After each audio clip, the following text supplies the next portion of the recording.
नमस्कार साथियों, बात करेंगे आज बिहार इलेक्शन की, क्योंकि बिहार इलेक्शन अब अपने चरम सीमा पर है। छठ पूजा के बाद बिहार इलेक्शन में तेजी से आई है, क्योंकि 6 नवंबर और 11 नवंबर को 2 चरणों में वहां पे मतदान होने। लेकिन मतदान होने से पहले बिहार इलेक्शन में क्या तेजी हुई है और किन बातों को लेकर किस पार्टी को किस बात से हानि होगी, ये सारी बातों पे आज बात करेंगे। दरअसल 2 चरण में मतदान होंगे, एक 6 नवंबर को, 11 नवंबर को, और 14 नवंबर को इसका रिजल्ट आ जाएगा। मतलब किसकी सरकार वहां बन रही है, फिर से जंगल राज आ रहा है या फिर सुशासन आ रहा है, मतलब जो भी है, आरजेडी की सरकार आ रही है, मतलब महागठबंधन आ रहा है कि एनडीए की सरकार है, ये तो 14 नवंबर को फाइनल होगी। उससे पहले आपको बता दें कि किन किन बातों से या किन किन वादों या जो भी वहां पे एक्टिविटी चल रही है उससे किस पार्टी को कितना नुकसान है। तो सर, आरजेडी की अगर बात करें तो आरजेडी को बड़ा नुकसान है। बड़ा नुकसान क्या है? आरजेडी के तेजस्वी जी ने जो अपने पत्र निकाले हैं, उस पत्र में 2-3 बातें ऐसी हैं जो शायद उनको उनके चुनाव पर प्रभाव डालती। पहला चीज देखिए, जहां एक तरफ आरजेडी के पास ईएमआई समीकरण मतलब मुस्लिम और यादव समीकरण है, वहीं बीजेपी के पास युवा और महिलाओं का ये 2 समीकरण। तो मतलब एक दो उनके पास समीकरण, एक इनका समीकरण। अब दोनों का समीकरण किसका सटीक बैठता है ये तो चुनाव में पता लगेगा। लेकिन बात करते हैं कमियों के बारे में। दरअसल तेजस्वी जी ने जो ये वादा किया कि अगर हमारी सरकार आती है तो हम बिहार में कम 2 करोड़ से ज्यादा लोगों को रोजगार देंगे, तो ये तो भाई साहब पूरा, आप एक प्रैक्टिकली तौर पे देखिए तो पूरा गलत है, क्योंकि इतना रोजगार लाएंगे कहां से? और यही नहीं, इसकी बुराई या फिर इसके बारे में अमित शाह जी ने तंज कसा अपने रैली में। उन्होंने ये भी कहा कि जिस प्रकार आरजेडी से तेजस्वी यादव जी ने ये दावा किया है कि हम इतना नौकरियां ला के देंगे, हर परिवार में, मतलब 20 महीने में हर परिवार में एक नौकरी होगी, फिर वो नौकरी आएगी कहां से? क्योंकि ऑलरेडी 40 लाख लोग कार्य कर रहे हैं, जिसमें से कम 20 लाख लोग संविदा पे कार्य कर रहे हैं। अब अगर आप सोचिए, संविदा वालों को ही अगर सरकारी परमानेंट किया जाए तो फिर इतना फंड कहां से आएगा?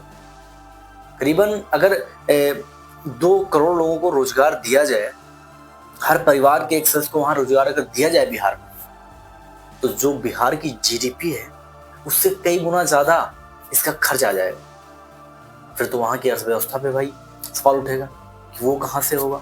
तो शायद ये चीज, ये जो सरकारी हर एक घर में सरकारी नौकरी की बात की है, ये प्रभाव डालेगी। दूसरी बात यह कि आरजेडी के कार्यकर्ताओं में जब कुछ मतभेद हैं, कार्यकर्ताओं में मतभेद क्या है कि पहली बात तो आरजेडी के ऊपर एक बड़ा आरोप लग रहा है कि जो वहां पर टिकट दिया गया है वो टिकट पैसों से दिया गया है। मतलब एक उसी प्रत्याशी, पूर्व प्रत्याशी थे, तो प्रत्याशी मतलब पूर्व विधायक थे, पूर्व विधायक जी ने ये रोते हुए चिल्लाते हुए, आपने वीडियो शायद वायरल उनकी देखी होगी, उन्होंने ये कहा कि कम से कम 2 से ढाई करोड़ रुपए हमने खर्च किए हैं और फिर भी हमको टिकट नहीं मिला, हमारे 2 से ढाई करोड़ रुपए खा लिए गए। मतलब आरजेडी के ऊपर एक बड़ा आरोप लग रहा है कि हमसे पैसे खाए गए और हमको टिकट भी नहीं दिए गए। तो ये मैसेज एक गलत प्रभाव डाल सकता है। तीसरा मैसेज ये है कि अभी आरजेडी के लिए जो वहां के MIA, हाँ, वो अवैसुद्दीन ओवैसी साहब हैं, तो उन्होंने भी ये तंज कसा है कि क्या मुस्लिम सिर्फ टेंट और गद्दे धोने के लिए? क्योंकि उप मुख्यमंत्री के रूप में सहानी है कोई, तो उनको चुना गया है। मतलब जो 5% है वहां, उसको आप उप मुख्यमंत्री बना दे रहे हैं, और जो 18% है उसके लिए सिर्फ गद्दे और टेंट लगाने के लिए। तो ये चीज भी एक बड़ा प्रभाव डाल सकता है। तीसरी बात यह कि महागठबंधन में जो कि एक बड़ा दल है कांग्रेस, राहुल गांधी जी 58 दिन के बाद वो कार्यक्षेत्र में फिर एक बार आए हैं। तो 58 दिन के बाद आने के बाद वो जो एक रैली में संबोधित करते हुए उन्होंने एक बात, वो बात सबसे ज्यादा बिहारियों पर अटैकिंग है। अटैकिंग क्या है? हालांकि उन्होंने तंज कसा मोदी के ऊपर कि नहीं, मोदी जी को सीधे उसे टारगेट कर रहे हैं, लेकिन मोदी जी को, क्योंकि वो बात ही ऐसी है जो शायद बिहारियों को आरजेडी या फिर महागठबंधन को वोट देने से 100% रोकेगी। वो बात यह है कि छठ पूजा का दिन था। छठ पूजा वाले दिन पे वो क्या कहते हैं कि छठ पूजा जैसे ड्रामों पे मोदी जी के पास कैमरे भी आ जाते हैं, पानी भी आ जाता है। मतलब उन्होंने छठ पूजा को एक ड्रामा बताया।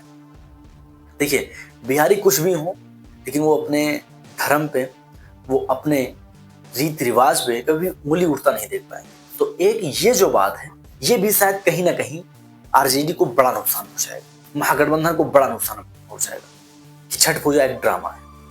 दूसरी ओर बात करते हैं बीजेपी मतलब एनडीए की। तो एनडीए में भी आपसी मतभेद था। अभी हाल ही में बीच में चिराग पासवान जी नीतीश जी का खुलकर विरोध कर रहे हैं। लेकिन हालांकि एनडीए का कुछ बेसिक चीज है जो कि मजबूत है।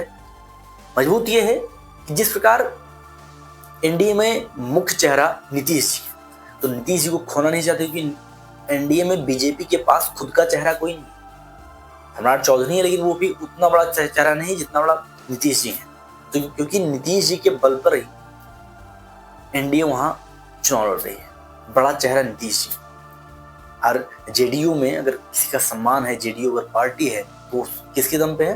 नीतीश के दम पे है। इसलिए नीतीश जी को पहले से ही बता दिया गया है कि वो मुख्यमंत्री के पद पर है और मुख्यमंत्री फिर से उनका मुख्य चेहरा मुख्यमंत्री का है वो नीतीश जी।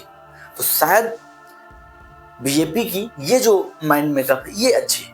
लेकिन एक बुरी बात ये भी है कि बीजेपी में भी टिकट शेयरिंग से कई ज्यादा ऐसी बातें निकल के आई हैं कि ये पारिवारिक देखते हैं और ये उन समीकरण को नहीं समझ पा रहे हैं जिस समीकरण को समझ के भी टिकट देना चाहिए। लेकिन चलिए ठीक है, बीजेपी का भी ठीक है, एनडीए का भी ठीक है, आरजेडी का भी ठीक है, महागठबंधन का भी ठीक है। लेकिन बात करते हैं जो सबसे ज्यादा गेम चेंजर थे, प्रशांत किशोर जी, जनस्वराज। देखिए जनस्वराज अपने विशेष मुद्दों पर काम कर रहे हैं। जनस्वराज के जो मेन है पीके प्रशांत किशोर जी, वो भी चुनाव नहीं लड़ रहे हैं, खुद को नहीं लड़ा रहे किसी भी सीट से, बल्कि वो कह रहे हैं कि मैं इसको संगठन को अपने मजबूत करूंगा और लमसम 150 सीटों पे अपने उम्मीदवार उतारे हैं। पीके मतलब प्रशांत किशोर जी ने जनस्वराज पार्टी से 150 कैंडिडेट उतारे हैं और उन्हें लक्ष्य रखा है कि हम 150 सीटें पार करेंगे। देखो लक्ष्य उनका कितना ज्यादा सामने आता है या कितनी सीटें पाते हैं ये तो 14 नवंबर को ही पता लगेंगे।